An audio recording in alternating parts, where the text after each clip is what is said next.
નમસ્કાર, હું છું આપના સાથે ઈશા દુબે. આપ જોઈ રહ્યા છો જનસાક્ષી ન્યૂઝ. નજર કરીએ આજના મુખ્ય સમાચારો પર.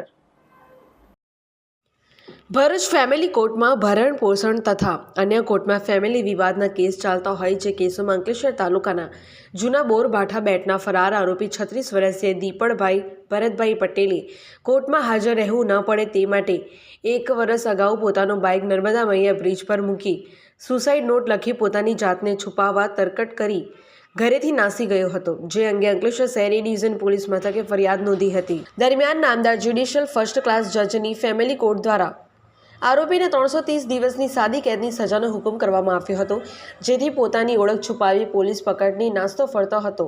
એ ડિવિઝન પોલીસે આરોપીને ટેકનિકલ એનાલિસિસ તથા હ્યુમન ઇન્ટેલિજન્સ દ્વારા આરોપીની ધરપકડ કરવામાં આવી હતી અને આરોપીને સબ જેલના હવાલે કરવામાં આવ્યો હતો. પિન્ટુ મોદી, જનસાક્ષી ન્યૂઝ, અંકલેશ્વર.